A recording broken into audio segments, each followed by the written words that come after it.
Let's make some coffee and just chat a little bit here. I've had a couple conversations with some people I'm close with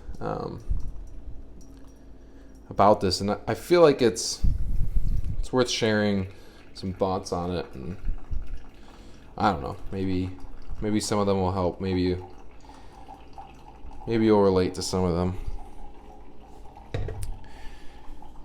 You ever have those moments where you're going about your day, your life, and it's almost like you wake up and you think to yourself like, "Wow, what's really the point of this? This is really all pointless."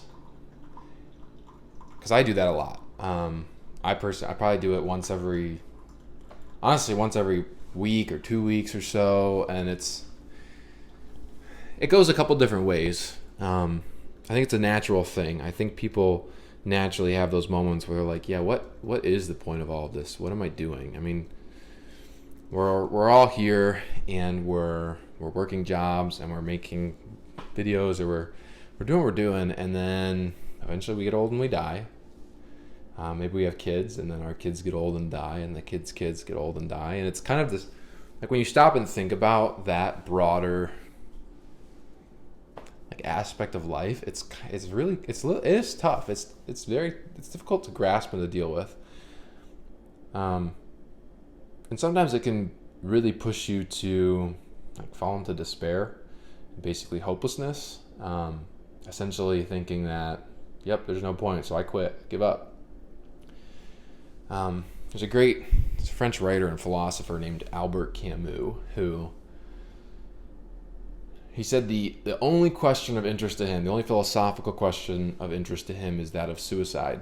And more or less, like, is it really ever worth it? And he kind of talks about all these feelings, right? This idea that, like, what's the meaning to life? Is there really a meaning? And he basically describes nihilism, right? Which is the idea that there is no inherent meaning to life, and that there's just no point, right?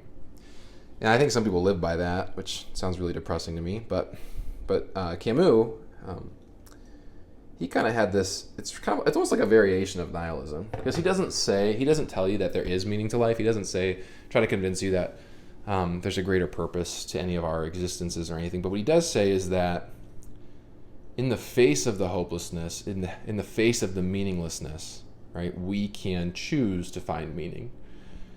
And it is a choice, right? It's an active decision to choose to find meaning. And he talks about this in his book. It's called The Myth of Sisyphus. If you know anything about Sisyphus, he's the guy who was basically, his punishment was to push a rock up a hill, and he's never able to get to the rock to the top. It just always falls back down. And I think a lot of us probably feel like that in life, right? Like, we're constantly pushing this rock up the hill, and we never really reach the top, and we keep falling back down, we keep pushing again. And it's that, like, cycle of suffering that a lot of people would look up and like, well, I'm never gonna get the rock to the top of the hill, so I just give up. And I think, like, what Camus really says is, like,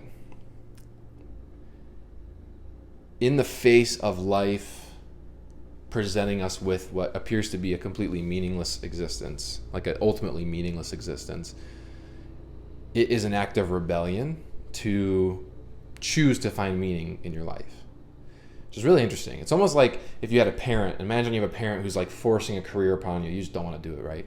And so you, like, instead of trying to become a doctor or a lawyer or whatever, you go become some kind of artist or photographer, and it's, like, completely against what they say. It's an act of rebellion, right, against what somebody else was trying to force on you.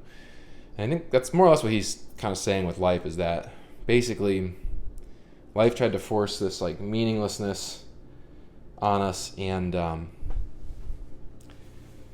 we're given the opportunity to find meaning anyways, to choose the meaning, like, almost make it up for ourselves, decide what part of life we want to find meaning in, which is pretty cool, actually. It's actually kind of cool, because it really leaves a lot up to you. I mean, that's where you get to flex, like, your autonomy, like, your free will as a person, and just do the things you want to do. Like I said, like, this feeling, funny enough, it's so funny because I always used to think about these things And I had those thoughts for a while, and then like when I started reading books, I realized like, okay, cool. One, I'm not the only person who's thought about this. Like there are way smarter people than me who have thought about these things and actually come up with like terms for them. Let me get another. Let's put this on the cup. They're, they even got these terms for them, right? Like this whole absurdism thing. And in fact, the whole idea where you like have that moment of realization, right? It's almost like your head's down and you're going through life and you're kind of going through the motions, right? You're up, you're making breakfast, you're eating, you're going to work, you're getting lunch, you're talking to some friends, whatever it is, right? And you're kind of going. And it's like your head's down, right? It's almost like your head's just down in the middle of all that. And now and then you poke your head up and you look at like the broader picture, right? Because almost you can see over the clouds for a second. You're like, wow, that's my daily life. And then way over there, it all just ends. And so it's like, what's the point of going through all that? It's like you have that moment. At least that's how it's always felt to me. And it was so funny because when I actually read that book, The Myth of Sisyphus by Albert Camus, right, he calls that the awakening, right? And it's like where you realize how absurd life is, and you realize like this is all ridiculous. And that's just from like the philosophical end. I mean, that doesn't even take into account when you stop and actually think about like you ever seen the memes about, it shows you like a picture of nature and it's like, we made Wi-Fi out of this. It's kind of like that. Like it's insane. Like there's just so much stuff in the modern world that the fact that any of it works as it does is just wild. And and it's like hard to comprehend. It's hard to wrap your head around it and yeah, find the meaning. So I don't know. I think you got two options when you have those moments, right? You can choose despair and then you can fall into hopelessness. And honestly, I've done that. I've been there. I've been pretty low before because I felt so hopeless. And it sucks, and it sounds bad. It sounds really horrible to say. And but suicide certainly never is an answer. It's certainly not the answer, right? Because, bear with me here, but if you are not alive, you won't even experience the relief of not being alive.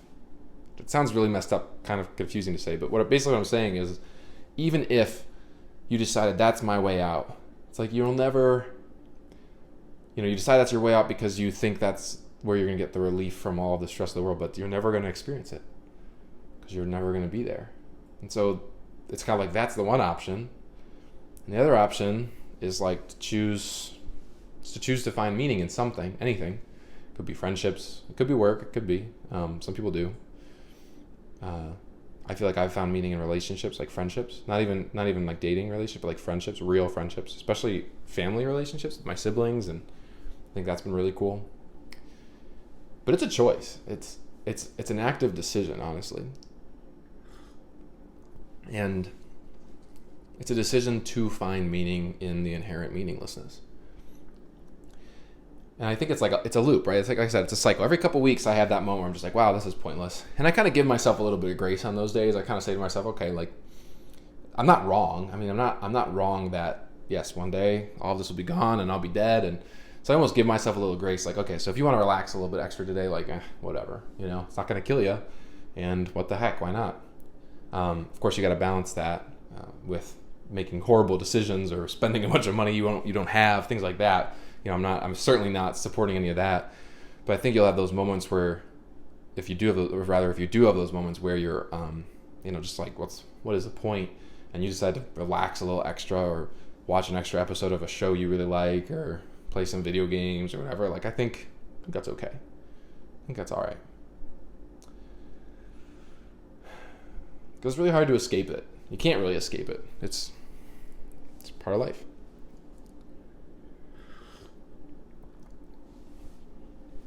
I don't know. So anyways, that's what today's been. It's been one of those days. And that's why it's on my mind. So, I don't know. If you ever thought about this kind of stuff, you're not the only person. And you should read that book. And remember that, yeah, this is the human condition. It's the human existence. But choosing hope and choosing to find meaning, it's worth it. It's worth it. And if nothing else, it's just cool to see how the world changes. It's just cool to see how things go, and kind of be a fly on the wall to it. Sit in your peace, and that's important too. Is that hopefully you can find a little bit of peace within that. I think there's two sides to that too, right? There's the point where you're not finding any peace in it because it freaks you out. But if you get beyond the freaking out point of you're like, okay, this is meaningless, and that makes you freak out because it's like, what the heck? What am I doing? But if you can get beyond that, you can say, oh, this is kind of meaningless. You almost get this freedom of like, oh, okay, so I can do my job, and I can do these things throughout the day, and I can do what I love, and like that's enough. That is enough. But that's a journey just to get to that point. It's a journey to get through that, and it feels like a crisis when you're in the middle of it. When you come out the other side, I don't know, I think there's a lot of peace on the other side of that. And I think having that perspective gives you perspective and allows you to just be a little, I don't know, a little more calm in life, and a little more easygoing, and remember and kind of age well, just not be overstressed, but take everything in stride and with that in mind, and just do what you can with what you got.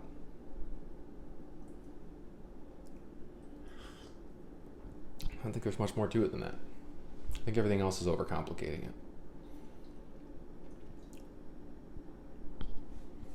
it. All right, well, thanks for having coffee with me.